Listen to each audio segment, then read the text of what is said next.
welcome back to the NWA 1984 project. I'm your host, Alex G, and with me, as always, is Matt Riley. How you doing tonight, Matt? Oh, I'm ecstatic. Ecstatic. All right, fantastic. Now, this episode will be a large-scale pay-per-view level event emanating from beautiful Puerto Rico. Bruiser Brody will not be on the show. Oh, Just like, nope. Nope, in our imaginary rebooking of NWA 1984, we're going to do everything in our power to keep Brody off the island. It's not going to happen. Not on my watch, folks. Not on my watch. there you go. The main event of this show will be Nature Boy Ric Flair taking on Carlos Colon. That should be a humdinger, indeed. So right off the bat, I guess we've been on hiatus for a couple of weeks. So we tried to do a show not too long ago, and we had some issues with the internet. Damn you, Optimum. Shaky fist at that. So we have a lot of ground to cover, including the current state of the WWE, AEW's TV deal, the Bret Hart-Tom McGee match. We're going to talk about Money in the Bank. We're going to talk about the Viceland documentaries and much, much more. But I guess the first thing we should talk about is the current state of the WWE, and I don't know what the fuck they're doing, man. I have no idea what they're doing. I refuse to watch Raw or SmackDown. Raw historically gives me the shits, and SmackDown makes my stomach hurt. For me personally, if I don't think I'm going to like a show, I don't watch the show. I will follow it like on Twitter, and I know what happens, but I can't do it. I don't watch wrestling to be. I don't hate watch it. I don't watch it to be angry. I didn't watch Money in the Bank because not for nothing, I just didn't care. I'm crossing my fingers. Hopefully AEW is good. I do enjoy watching MLW, New Japan, as always. I like what they're doing down in AAA and CMLL currently. So there's alternatives out there, and if your guys are unhappy with the current direction of the WWE, you should explore those options because they're out there, and there's good wrestling out there. Like the Crockett Cup was a really good show. It was really fun. And, watching the Rock and Roll Express tear down the house, in 2019 is ridiculous. You know what I mean? It's like, holy shit. Right. These guys can still go. So I think the overall state of professional wrestling is extremely healthy, and they're doing some really good things, even though, maybe the independent rosters right now or the smaller company rosters are a little thin because the WWE just went off and just signed to everybody to their detriment, because I think we discussed it on the show before that they could literally cut half the roster and you wouldn't really notice a difference. No. Because there's a lot of people lost in the shuffle currently. So I think the current issues, the WWE notwithstanding, is one thing I do want to talk about before we get deep into that, is just the current state of wrestling fans and kind of the strange and the weird world that is wrestling Twitter in general, social media in general.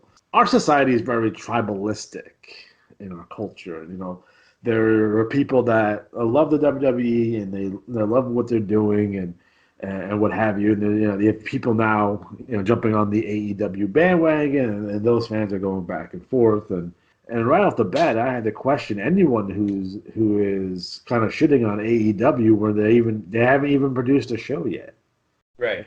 It's like there's nothing to complain about at this time. Now, we've always strived to be fair and balanced on our shows. I think all our criticisms of the WWE or any wrestling promotion that we talk about have been fair. We talk about the good, the bad, and the ugly. And when it comes down to AEW, we will treat them the same. We're going to talk about the good, we're going to talk about the bad, and we talk about the ugly. And I mentioned on the last show, it's like I didn't think it was good that they kind of stayed away from WrestleMania weekend, just due to the fact that they needed to really continue with that momentum. And it's that kind of the largest stage. It's one of the largest, grouping of wrestling fans in the world. And then the fact that they stayed away that weekend, I think kind of hurt their momentum. Now they did pick it back up with the announcement that they're going to have their show on TNT, Yes. which is interesting, which I think we've called for about 6 months at this point. We've been talking about them on TNT, but you go back in the archive and look that up. We it was almost just about it was like wrestling's worst kept secret. Do we know what night they'll be airing? I don't think they announced the nights. Honestly, I think if they went head-to-head Monday, they'd win. Yeah, they might. I mean, although TNT. Let's be honest about TNT off the bat. I don't want to fucking. I'm not shitting on the company. I'm just talking about since. Has anyone watched TNT since Nitro was on it? Oh yeah, TNT's got all kinds of movies and TV shows and Yeah, but it seems like their schedule, and I'm just flipping through the channels. It's either like reruns of Bones, 9 episodes of Law and Order. Like, what's TNT right now? Like, TNT is well. I watch movies on it. They go through spins where it's like the Hobbit marathon, Lord of the right. Rings marathon. They do a lot of like similar like Harry Potter marathons. They do very trendy pop culture movies. It's fine. I think network-wise, it's a good, solid network because they can tie into other things as well. Like, the Fox News one, they're like, well, not Fox News, Fox Sports, when they're carrying SmackDown in the fall, they can do those crossovers. Well, TNT can do crossovers too. They have basketball. I don't know if And they they'll. never really utilized when all the years that they had WCW, their cross promotion, whether it be on CNN or any of the other channels, Cartoon Network, they didn't do it. They just didn't do it back in the day. So And I hope that's something they can get on board with now. they also have the Jaguars owner. So they're going to have some kind of Jaguars Oh, of promotion thing. course, of course. And there's big money behind this, as we know. And like I said, we're being patient. We'll see what they do. See what they do. I saw somebody on like Reddit or one of those sites like, oh, it's old ass Dustin Rhodes versus like, okay, one, you obviously haven't even paid attention to what's going on, and two, age really isn't a big deal when you have wrestlers wrestling at all different ages now. Anyways, it's not really a big deal. And Dustin can still go. Right, and And they're going to have a fantastic match, I think. We'll see. We'll see. I mean, I hope they do. I think what they'll have to do to set themselves apart is do some very personally. I would bring in the post-match press conference approach because it gives it more of a athletic competition feel, Agreed. and it also will be so different from the scripted bullshit you see WWE. I wouldn't be against them having a beeper to buzz out a couple of words here and there to give it to and I would even tell the wrestlers like, don't drop in it and save it until you have a big feud match. Right. Like have them say like few. But anyway, we can do another show about that. But to your point about the state of WWE right now, I told you earlier, like I was watching the other night. I went to bed instead of finishing the show, Right. and the next morning instead of watching the recap, I just deleted it. I did not care to see Bobby Lashley, Baron Corbin against uh, uh, uh, Rollins and Kofi. Now, nothing against them as workers. They can all go. They can all do different things in the ring. That's fine. But Bobby Lashley is a charisma black hole. He needs a mouthpiece. I know the whole thing with Leo Rush went down. That's a whole other story. But I think they needed I think Impact got it right with Lashley. If you go back and watch the Impact, they had him like he was doing an MMA gimmick, right? yeah, And he had the whole entourage, and he did have a spokesman, but he was with a crew, and I thought it was done extremely well. And I know for a fact that Bobby Lashley wanted to do that character in the WWE, and they wouldn't let him. I think the problem they have with WWE is there's one big problem. We know what that problem is. It's Vince. It's Vince, and It's he's Vince. more than lost his fastball. And for everyone who you keep hearing like, well, backstage, Triple H is lying in wait, and he's waiting and biding his time. And there was a theory that when the XFL started up, he'd step away, and now they're saying he's He's not. not. He's not.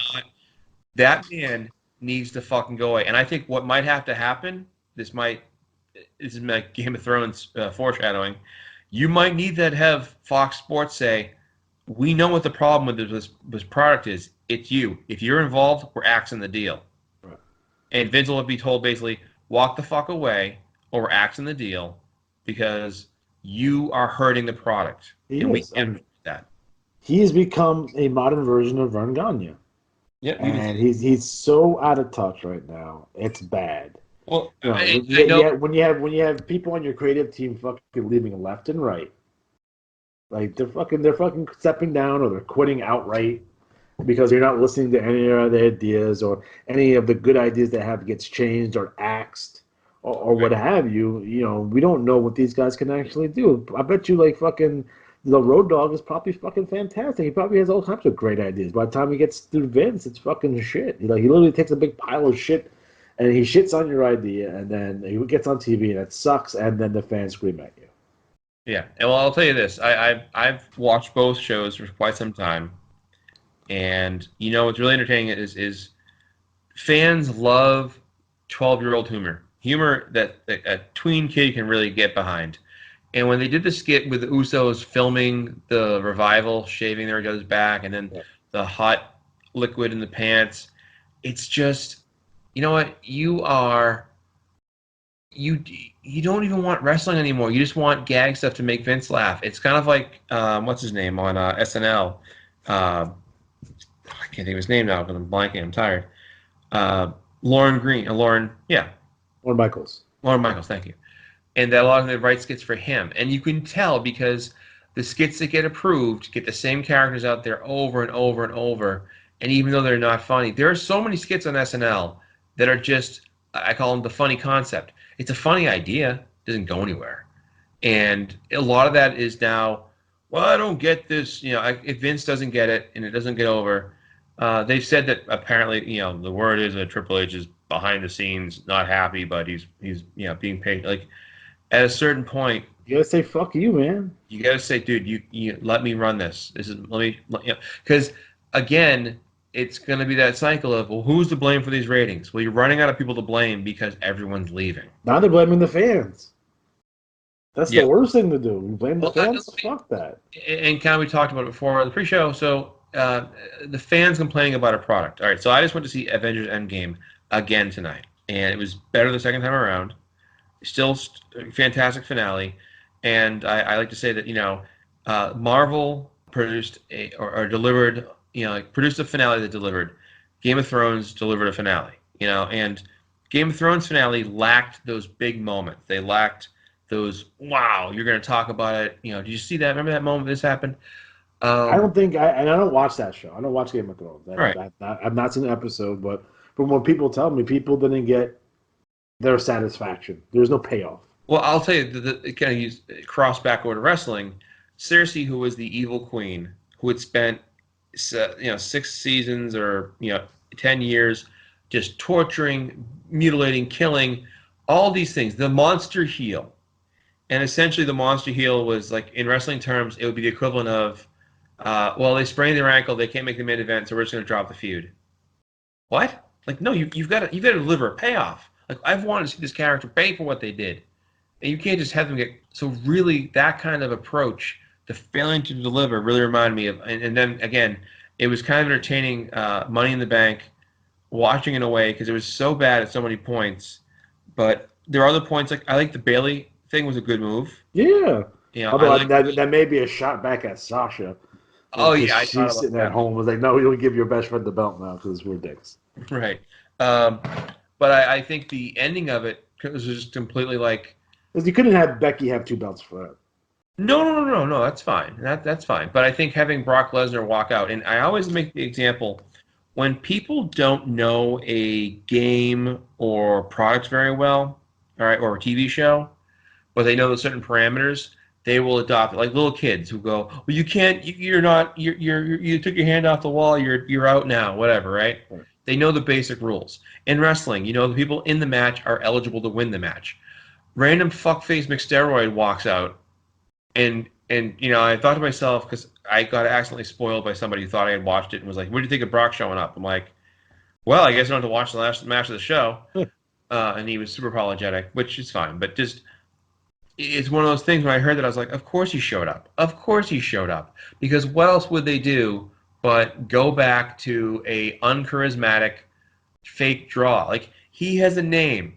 Well, so does shit. Well, so does Bill Cosby, but you wouldn't book him. He hasn't. Well, let's be honest here, and we've explained this before. He has not moved the needle in terms of merchandise, fucking WWE subscription subs, or ratings. So I don't even know why he's out. Vince likes him. I don't know. Right. He's the ex-MMA guy who's got reputation. Him having the briefcase, it was one of those things. You could feel the groan from the crowd. Yeah. You could feel it, and I think what happens is there's that Royal Rumble type adrenaline where it's like the music hits, like, oh my God, it's so and so, and you're like, oh my God, it's so and so, you know, like just. And the thing that I want to point I want to make is that the fans of Game of Thrones that were complaining, there's a lot of people like, well, you hated the way it ended. No, I get the way it ended, but you could have done it better. I mean, you had Hulk Hogan when he turned evil, right? When he turned on Randy Savage, that was a phenomenal way to do it. No one saw it coming. Nope. If he had walked out and just clotheslined Randy Savage, you'd been like, I'm part of the NWO, brother. You'd have been like, oh, okay, still shocking, but it didn't like that. Even taking the extra step to kind of fake cup his ear and then drop the leg was just beautiful. And I saw a chart today somebody put out there with like a mock season map, and it was like season 8 would have been the season fighting the undead, season 9 would have been fighting Cersei, season 10 would have been the resolution and all that stuff, and it made sense, the way it mapped it out. And I think about that in wrestling is that I don't think they map things out very well.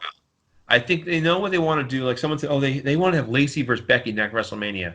I'm like, you don't even fucking know if they're going to be wrestling next year. Like, There's so many injuries.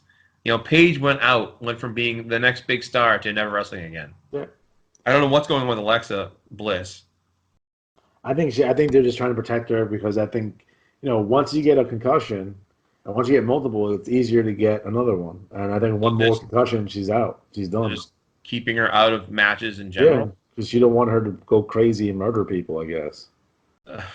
So what was her name? Ashley Massaro? Ashley Massaro, who I've met in person. She actually took a picture of me and my wife, so I met her in person. Did you see the fucking lawsuit? The shit that she's alleging with the rape and in the Middle East and all that shit? I mean, that's some scary shit, bro. And that's some shit that the WWE, again, it's allegedly, is like, I can see them doing that. That's how much I think of that company. It's like, no, I think that's possible. If it was another company, if it was Disney, I'd be like, I don't know if that, that doesn't sound right, or whatever. It was like WWE, yeah, I can see that. that's not far fetched, right? You know what I mean? So it's like, I mean, that's not a good look for you in general. But when it comes to wrestling fans on Twitter, to me, there's a lot of people complaining about people complaining, which is weird to me. It's like you're just adding to the noise out there, and there's people that. There's people who are troll, and there's people who just hate everything. They're haters. They fucking will shit on fucking anything, right? It's what they do on social media. We've seen it for years in the message boards. I know this is still, kind of newish, I guess. But there's people that, literally shit on everything. Yes. And there's a lot of people who are upset and like to complain on, social media. Again, sports talk radio was literally built on people bitching about their favorite team. You know what I mean? This is not like we shouldn't be complaining or I hate the fact that people hate everything. It's like, no, the product is not good. They're well in their right to, complain about the product. In addition to that, I understand the simple fact that, like, if you love Money in the Bank, right, and, like, you're super stoked about it and you're super excited, or you love the finale of Game of Thrones and you're super fucking excited about it, and then you go on fucking Twitter and motherfuckers are fucking ripping it apart. I can see how that's deflating. Like, like no one else liked this. Like everyone hated. But that being said, grow some fucking balls. Have some fucking fortitude. And if you like something, fucking like it. I didn't like Money in the Bank. I didn't even watch the fucking show, right? But even looking at the results, like this is not a show that I would like, right? I'm not the type of person that's going to go after you. It's like, oh, I like the show. Like, I'm not going to call you a stupid idiot. There's people out there who will do that. But I'm like, okay, cool. You like the show, man. That's good, man. I'm happy that you enjoyed it because I think that's cool. Well, do you ever think about it this way? I think we mentioned like people watching shitty wrestling in different eras, and having endured really awful we watched bad wrestling before. Right, EWA Team Challenge Wrestling, like such terrible shit. Okay. We talk about the Team Challenge series. We talk about New Generation. We talk about WCW 2000, the dying days of Global, the XPW in general. Right. What I think about is this. When people tell me now, like, well, the WWE product is great, it's fine. What I think about is you haven't seen bad wrestling. Like you don't know great wrestling. Like, I watch New Japan Wrestling. Yeah. I watch, NXT now and then. Although I'm probably going to cancel my subscription because I'm just tired of it. It's like, I mean, I enjoy watching old wrestling from other, eras. That's fine. But is it worth $10 a month to watch a pay-per-view every once in a while that I'm probably not going to enjoy anyways because it's so terrible? Like, send him a message. You know what, dude? I'm not going to pay $10 for this. You lost my business. And maybe just maybe it'll get to a point where someone will say, "Hey, we're losing a lot of subscriptions." But I think even like this is different. This feels different. Like I said, we watched bad wrestling before. We watched New Generation, right? We watched the 9 Days of AWA. We watched all this shit, right? And at least that wrestling like had a certain level of charm to it. Like I can go back and watch like WCW from like 1990 and know it's shitty, but still, in a certain way enjoy it. I can't find anything that I enjoy about the current product, and it has to do with more with than bad booking. I think it's that's a big piece of it, and we're not going to deny that. A lot of it is bad booking, bad storylines, bad scripted promos. But I think a lot of it has to do with number one, their formula of the way they do television. I think it's their production. It's like, in a fucking 30-second clip, they shot the crowd for 15 seconds of it going back and forth. It's like, is this global wrestling? Like, the global used to do that shit. Cut to the crowd, cut to the crowd, cut to the crowd. They want to see. They're doing these fucking reaction shots that they're in love with all of a sudden, and it just hurts the overall presentation of the show. Like coming out and doing the 25-minute promo to set up your main event later on that evening is a waste of time, and it's fucking old as fuck. Like, it's like they need to change everything. I would fucking, if it was me, I would change fucking everything from the production to the way the show looks to everything. Yeah. It needs a fresh coat of paint on it. The format of the show has not changed since like 1997. Like they're perpetually stuck in the late 90s, and it's fucking disgusting. And I think overall, when it comes down to WWE right now as a whole, I think their roster is stacked. I like just about all the wrestlers. There's a few that I may not like. Sheamus, Baron Corbin. I'm not necessarily fans of those guys, but for the most part, I like everyone that I have on their roster. It's like, how is everyone on your roster being underutilized? It's like you have an all-star team and you're not winning any games. Like, how do you fuck this up so royally? I don't understand it. No one understands it. Vince doesn't understand it. And I think one of the things that I think we'll talk about this on another show is that a lot of the promoters from the past, whether it be Vern Gagne, Jim Herd, and there's a lot of guys out there. Now even Vince himself don't understand how the WWE became successful in the first place. Now the WWE, from a storyline booking and a wrestling perspective, they became number one and successful due to the fact that they brought in the world's biggest stars in terms of wrestling and let them be themselves, right? Let them do what got them over to begin with. When Hulk Hogan came into the WWE, they didn't change him. Roddy Piper, Paul Orndorff, Dr. D. David Schultz, they didn't make any changes. I think they started making changes to guys like in '86. Right. But that first run, and what made them a powerhouse to begin with, is that they brought these guys in, wrestling's biggest stars, minus a few. They didn't bring in Flair and Dusty, whatever they did eventually. But that first wave of guys they brought in, you weren't, there's only one. Roddy Piper was one of a kind. Hulk Hogan was one of a kind. Like these guys came in, and they were successful. Two, the WWE became successful not necessarily by in-ring work rate, right? They were successful in the boardroom and they were successful in the courtroom.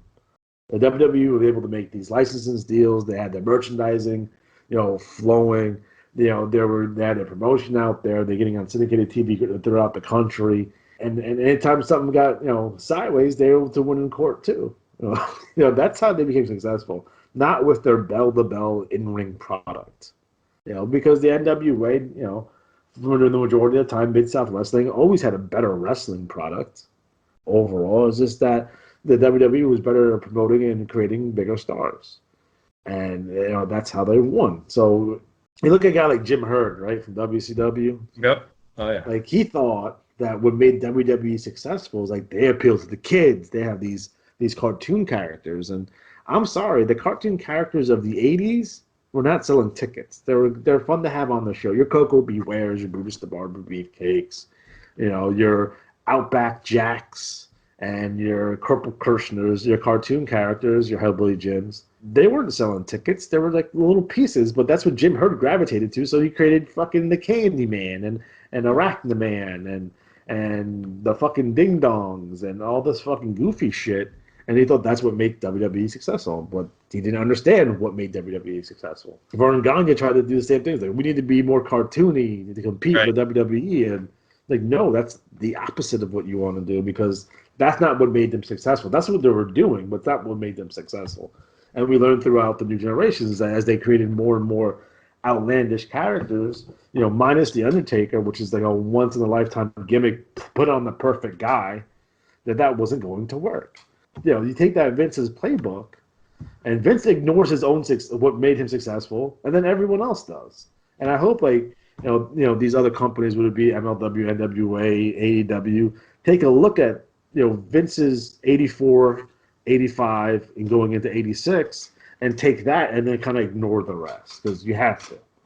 Because I think he's been a detriment more than a help in a lot of these cases. Like, if Steve Austin didn't get as high as he was and the attitude didn't explode the business, he would have been out of business. Right. Like that new generation almost put him out of business. And I think, you're looking at the current product, it's like, it's worse. It's worse. It's unwatchable for a longtime fan, that's for sure. Now, if you're someone who started watching in 2006, then you may have a different opinion, but you've started watching in the mid-'80s. I started watching in the late '80s, and we went straight through. So we have a different perspective and a different outlook, and we've seen different wrestling. And I think we have an overall understanding what makes, what we're looking for in a professional wrestling product versus someone who is 20 years younger than us looking for in a professional wrestling product. But yeah, when it comes to people on social media and Twitter, just stand your ground. If you like something, like it.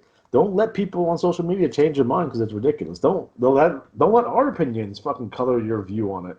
If you like it, you like it. If you don't, you don't. And that's the bottom line. Fucking have some guts. Come on. We spent our childhood defending professional wrestling because we were made fun of mercilessly all the time because we liked professional wrestling.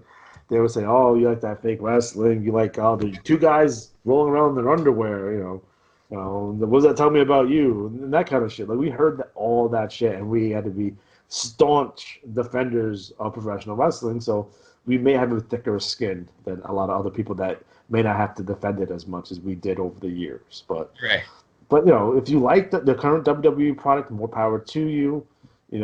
Keep on watching. If you don't, there's alternatives out there for you. Please check those out because those companies really do need your business, and they would appreciate you more. Next, I want to talk about the Bret Hart-Tom McGee match that they found. A lot of things to cover here, and there's a big backstory on this match. The first time I heard about Bret Hart versus Tom McGee, I'm pretty sure it was on a Honky Tonk Man shoot interview when Honky Tonk Man was talking about how Vince was always looking for the next Hulk Hogan. He's looking for the next big star, and he mentioned Tom McGee. I never remembered Tom McGee through the 80s. He made very limited appearances on television, and he said, he was this big jacked up guy from Canada who could do backflips, and Vince fell in love with him, and he was going to be the guy to replace Hogan. Okay. And I'm like, okay. And it's like, he sucked in the ring. He had one good match with Bret Hart, but sucked every other match. He was like the worst wrestler in the world. That's what Honky was saying. Fast forward a couple of years, Bret mentions this match in his book about being like, hey, this is one of my crowning achievements, is taking this really green wrestler, Tom McGee, and having a really good match with him and kind of helping him get a job.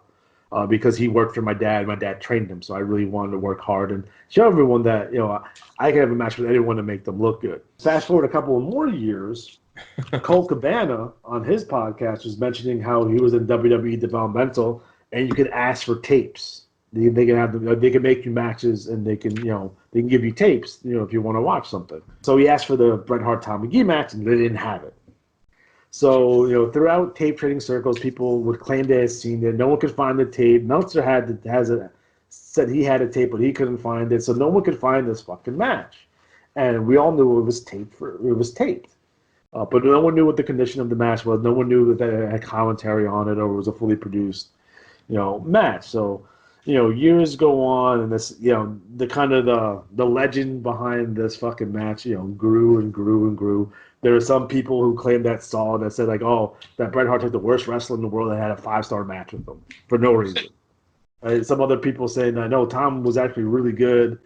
He could have been somebody, but for some reason the WWE chose to go in that direction because he's a better worker than Warrior. He could have definitely took Warrior's spot as the guy, and I honestly believe that there's an alternate reality where Tom McGee versus Hulk Hogan happened at WrestleMania 6 instead of the Ultimate Warrior. Okay. But that being said, there was a woman who was dubbing tapes for Bret Hart's secretary who had the tape because Bret had the tape. And she showed it on Twitter, and everyone was all like, what are you going to do with this tape? Are you going to sell it? Are you going to put it up on YouTube so we can see it? She chose to, I guess, send it back to the WWE. And the WWE, to their credit, produced, did a full documentary on it and showed us the match. now, finally watching the documentary and the match, not for nothing, Tom McGee gets a hell of a reaction. He's a built bodybuilder-looking dude that could do fucking backflips and shit. And the WWE could have probably done more with him if they chose to. Bret had a really good match with him. Yeah. It was very limited. But, Bret kept it simple. And the crowd was fucking on their feet for this match. They were fucking cheering for this match hard. Now, this match was fully produced. It had commentary with Gorilla and Bobby on it. And it just never aired on television for whatever reason. Right. And I thought it was really a really cool match. I mean, I know people were exaggerating, quite a bit. It's like, oh, Bret had a 5-star match with, this really, really great wrestler. That wasn't the case, but it was actually a really good match and a nice showcase for Bret. And Bret was always proud of this match because it was like, see, look, I can take anybody and have a good match. I think we talked about this tape like our first or second episode. Yeah, we talked about Tom McGee and the Mega Man himself. But I thought it was really good, really well done. The documentary was good. Even though Sam Roberts were on it. But I think overall, I thought it was really a really well done documentary, and I hope they do more of it, like kind of like, oh, we found this hidden gem kind of match, and kind of do a whole documentary around like this, literally like this 6-minute match that no one's ever saw. So I thought that was really cool. Matt, have you seen the match? I watched it. Yes. What are your thoughts on the match? It was funny because I think, from all the build-up, I was expecting a complete shit show. Yeah. And, I mean, you could tell he was green. You could tell that this guy was being led. And it reminded me of a thing where I wrestled a guy once who had like 3 or 4 good moves. So he had told me, well, I can do this well. I do that. Okay. But he kept doing them. Right. Like, kept going back to him. And you could see that after a few minutes of this. And it was the finish of the match, like, oh, okay, But I think I was expecting a complete fiasco, and I didn't get that. So I mean, okay, fine. Now I've seen it. But what's the next? I guess I'm thinking, well, what? Okay, that wasn't that big a deal. What's next? Yeah. What's the next? What's the holy grail out there? Right. I think the holy grail will probably be the Jake Hogan segment on the Snake Pit. Now, the lore behind that one is that Jake was starting to get over. He was still a heel, but people were starting to cheer Jake because they love the DDT. So they had Hogan come out and had a conversation with Jake, and Jake DDT'd Hogan on the set of the Snake Pit, and the crowd fucking erupted and started cheering Jake. And that they didn't ever air that. They were like, nope, we can't do that. So there goes your run with Hogan on top. So now we got to make you a babyface. Right. So a lot of people say that was showed on Canadian television or international markets. We don't know for sure, but I guess that's the next one. But the Tom McGee Bret Hart match started a Twitter debate on how people were underrating Bret as a worker, and I never heard anyone underrate Bret as a worker. Yeah. I think just about everyone, even though you may not like Bret, you may not like his character, you may not think he's good on promos, but I think he makes everyone's top 10 list. Like, for me, he's up there. He's like 2 or 3 in terms of great workers. I have him above Shawn. I know some people don't have Shawn on top of Brett in terms of workers, and that was the debate: who's better, Shawn or Brett? But I think that debate is moot because it's a preference thing at that point because they're so close. And it's like if you like Brett's style or you like Shawn's style. And the way I look at even the top five greatest workers is that if you start going down a list of the biggest stars of professional wrestling during a particular era and ask the question, okay, who was their greatest match or who had their greatest match? The same names keep on popping up like Flair, Savage, Steamboat, Brett, Shawn. Like if you look at like Kevin Nash, okay, his best match was with Bret Hart. Okay, Scott Hall, his best match was with Shawn Michaels. Mm-hmm. Oh, this guy, that guy, and the other guy, you keep on going on the list, and the same guys are going to pop up. Steve Austin's best match was with Bret Hart. That's how you determine who the top echelon of great workers are. Barry Windham's best matches with Ric Flair. Lex Luger's best matches are with Ric Flair. Sting's best matches are with Ric Flair. So as you go down the list, the same guys pick up. Now, I know a lot of people who rate Shawn above Brett. I think the reason they rate him higher is because of his comeback run. I think if Shawn didn't have that comeback run, I think most people would have Brett higher. Yeah. Yeah, I think so. I think because he had really good matches when he came back, especially those matches with The Undertaker. I think a lot of people remember Brett, the screw job, that fucking really shitty run at WCW, then he gets hurt and then he's done. But I think a lot of people look at it as like 92, 93, 94, going into 95, like having like great matches with like Papa Shango and Skinner and you know what I mean? Like that was even Brett's gimmick. Brett would defend the belt on TV like constantly. He was like the working man, blue collar champion. Even when you compare title runs with Brett and Shawn, I don't think his '96 run was all that great because I don't think they knew how to book him appropriately. Like his title run was weird because Shawn's coming off a really hot 1995. He got over as a babyface, and then by the time he wins the belt, they took everything that was cool about Shawn and got rid of it, which is an ongoing theme in WWE. Like they cut the beard, they put him with Jose Lothario. It's like really kind of goofy shit they did with Shawn throughout that time period, and I don't know if they knew how to really book him appropriately. Yeah. And where I think, he didn't draw. He didn't draw as champ the first time, and Brett drew better. I don't know if Nash drew better, but I know Brett drew better for sure. Shawn Michaels, 1996 was not cool. Like, he was pretty fucking lame. He doesn't become cool again and they start doing the DX shit. Trying to have Shawn Michaels as a babyface is tough because he's like, his natural arrogance and his natural fucking douchiness kind of comes through anyway. So it's kind of hard to have him, especially during that time as a babyface. Like later on, as he's like the elder statesman and he found Jesus, it's easier for him to be a babyface. But at that time, I don't think he could have. It just didn't come across well on screen. So I give Brett the nod slightly over Shawn, but that's again, they're so close. It's just a personal preference. I do love some Bret Hart matches though.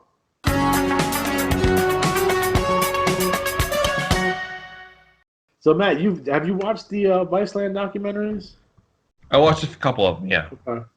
I watched Brody and Von Erichs. Okay. I have watched all of them. I have not seen the Moolah one yet, which I'm really interested about because we talk about Moolah quite a bit on this show. Now he's essentially a pimp, but right. I thought overall, when it comes to the Viceland documentaries, the ones that I've watched, for the most part, I didn't learn anything new. So if you're a hardcore wrestling fan, smart mark, or an avid sheet reader, you're not necessarily going to get any new information out of this. And maybe some of the inaccuracies may drive you nuts. Like Tony Atlas saying that he wrestled the Iron Sheik on the show that Brody was killed, which he didn't. That kind of stuff will kind of drive you nuts. But I think if you're a non-wrestling fan or a casual fan, you're really going to enjoy these documentaries because they're so well done. Even the Liz and Randy one, which could have been shitty, because it's not as it's heavy, but it's not as heavy as the rest of them. Obviously, Elizabeth died of a drug overdose, and Randy died in a car crash stemming from a heart attack or what have you. You're not talking about like, Gino Hernandez was possibly murdered by drug dealers, kind of fucking dark. Or Brody's killed by Jose Gonzalez and that bullshit. We'll talk about that more in a minute. So I thought like the Liz and Randy one wasn't as heavy, but still really well done overall. The Von Erichs one I thought was like Kevin. You know, Kevin can be strange sometimes, and Kevin listens to this show. And I know that for a fact. He listens to this show. You know, Kevin can be Kevin sometimes.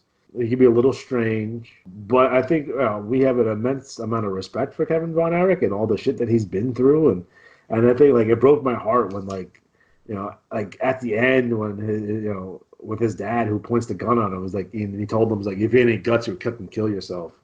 Like that's fucking heavy shit for your dad to be saying to you, and that has to do some Right. Yeah. really severe psychological damage. I think Kevin has come out on the other side of this, and I think he's doing extremely well for himself right now, and he seems to be in a good place. And his sons were recently signed to MLW. We were wondering for the longest time why his sons weren't signed anywhere. I thought they would be in WWE developmental for sure. Those guys have a great look, and from the matches I've seen, they were really talented workers. Right.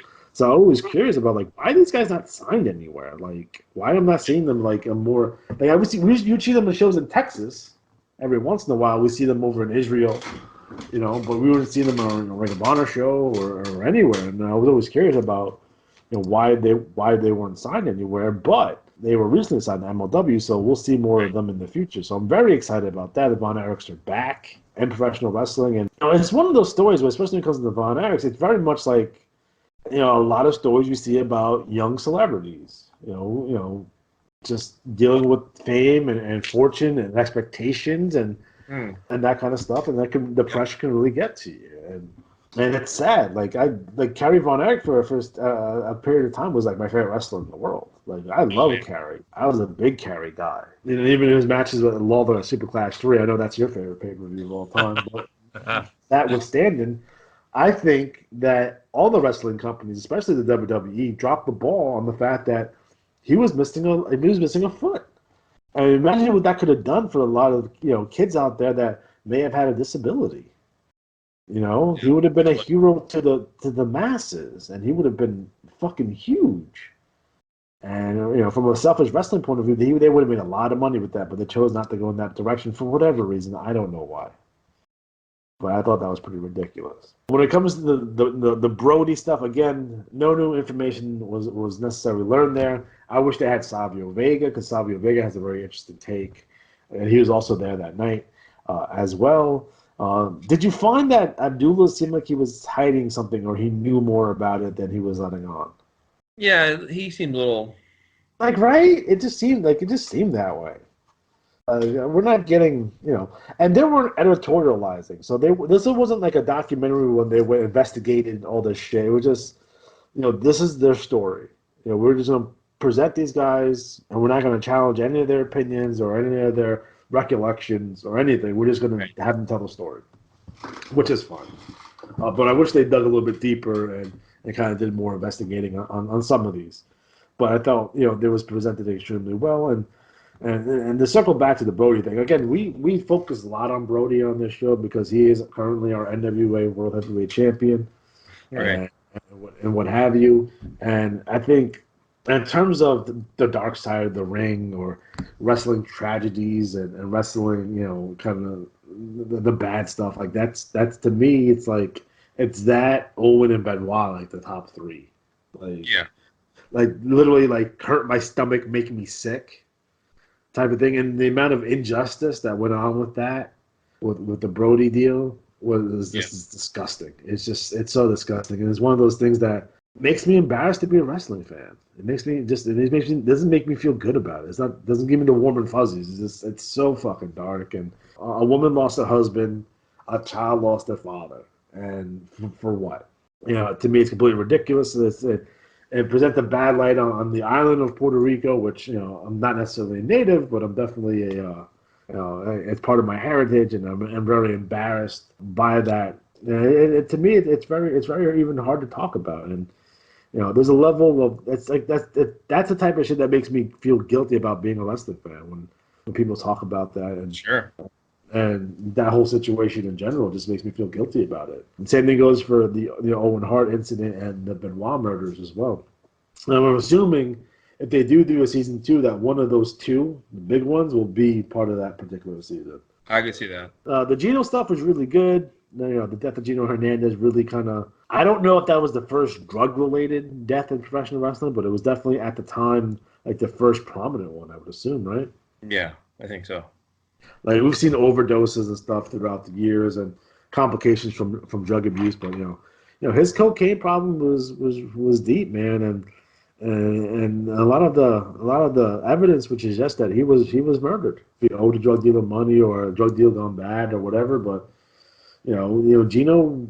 I just imagine as a selfish wrestling fan, I just imagine Gino in the '90s. Like he would have been fucking fantastic. Yeah, yeah. He probably would have been in WCW. I could have seen him tag team with Martel as like that model gimmick. That model gimmick could have been his. He could have been the $1 Million Man. He could have been part of the Horsemen. There's so much stuff that you could have done with Gino, and he would have been a huge star. Yeah, I mean, I could have seen him in the Horseman easy because of the connection with Tully Blanchard. Yeah, they were tag teaming for years. So when they lose Ole, you bring in Gino. I wish that could have been a thing, and I wish there was someone. I think he needed to get out of that area and go somewhere else. Let's get out of Houston, get out of get out of Texas in general. And if he would have went over to maybe New York or Charlotte, I'm not saying that his drug problems would have improved. I definitely would have recommended rehab for him, but maybe a change of scenery would have done him wonders. I don't know, but that's something that unfortunately, it's sad. And Moolah's a pimp. We knew this. That's why they changed the name of that battle royal. She would pimp out her girls, allegedly. She wasn't, a lot of the people that she trained, quote unquote trained, were trained by someone else, and and the whole Moolah estate thing is kind of creepy, to be completely honest. But I'm not gonna sit here and deny the fabulous Moolah's impact on professional wrestling and being the women's champion for 20 fucking years or whatever. Yeah. Due to the fact that she was booking all the girls anyway, but she's definitely, when it comes to women wrestling, especially back then, like, I don't know if, Mae Young comes to mind first. I don't know if, Penny Banner comes to mind first. When it comes to, like, hey, listen, we're talking about golden age women's wrestling, you right off the bat, it's Moolah. Yeah. Right off the bat. So, but again, no new information here to learn about. But again, overall, when it comes down to the Viceland documentaries, I think well done, well produced. I think they did a fantastic job. So, keep it up. I want to see more. I think it's going to be. I heard it was like one of the most rated shows they ever did on Viceland. So, I think there's a lot more stories out there to be told. All right, next up, I want to talk about the 24/7 belts that was recently revealed on Monday Night Raw. Well, what a shitty looking belt, huh? I will tell you this, as someone who watched it and watched the fans boo the patron saint of kayfabe, Mick Foley. Even his right here in didn't go over. The belt looks like it came out of a video game. I get what they're trying to do, but it's a perfect metaphor for the WWE. It's a mad scramble to get people's attention that has almost no story behind it. Just it's random violent action, and they're hoping that's enough to get people to be okay. It seems to be very desperate. I think that was the word I would use, is desperate. Yeah. I mean, it could provide entertaining television, I guess. But at this point, I have zero faith in the creative anyway. So why would I have faith in this 24/7 belt, which they're not even calling the Hardcore Championship? It's just the 24/7 belt. The belt is ugly as sin, but we've seen ugly belts before. One of the problems with it is that you had essentially a group of mid-carders or unpushed battling for it. Yeah. And in one way, understandable because they want to win a belt to get some attention. But Titus Worldwide wins it, and then Bobby Roode wins it. And I'm guessing R-Truth won it because he had a picture of himself on the train with it. And yeah. Fine. I think R-Truth was as of recording this, R-Truth was the current champion. But it's just, no, it didn't work then, it didn't work now. It's just it's a fun, like, cheesy thing to do for the first hour, in like the middle of your show. I once saw a Reddit post that was pretty funny about fan with replica belt gets paid by Fam with the Money in the Bank. And that would be funny to see that. Yeah. But I think the problem is they have too many titles in some ways, but it's partially because they don't defend them very well. Like, they don't put any real prestige behind them. No. And they expect us to be like, oh my God, you get a title shot. Well, apparently all I need to do is walk in the fucking ladder match, climb the ladder, and I'll have the title. So who cares? Yeah, I think it's another fucking awful shit show. I think it's lame. Did you hear the breaking news that apparently Kevin Owens said he doesn't want to go back to Saudi Arabia and he's skipping the trip? No. There's a lot of guys who don't want to go over there. I mean, No, they're just beheaded 50 people. Like, yeah, it's like not supposed to go. we talked about this when it came up last time that I understand the money, and you put $100 million in front of me, I'm probably gonna do some fucked up shit. But say that you're gonna do some fucked up shit, like kind of own it. You kind of have to own this and like we're doing this. Like we're not in a position to turn down this money. We apologize. And anyone who doesn't want to be on this show, they shouldn't be penalized or whatever. Just then the main event's gonna be Undertaker versus Goldberg. What? Yeah, it's happening? a payday holiday. It really is. And I mean, I suppose if you're sitting at home and you're Enzo and Cass and you're looking for a payday and they want to get somebody out there, but the more that's revealed about what's going on with the Middle East, especially Saudi Arabia, the more this partnership looks bad. Yeah. And it's like this whole thing with Trump and Russia. Why are they even promoting it? Like, it's a paid show. Yeah, you're gonna have it on a network, but I wouldn't even fucking promote it. I would they used to, because they've done tours in the Middle East before. This is not necessarily something new. Right. They've done tours in Kuwait. They've done tribute to the troops over there. That's it's part of the deal here. Yeah.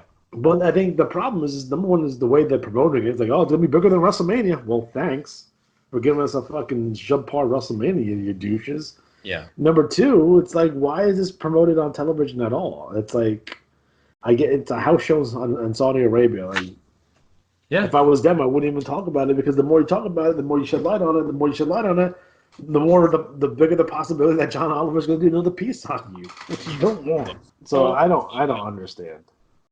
It's fucking weird. These guys are extremely weird, and I don't know what they're doing. I don't understand what they're doing. Ice Train.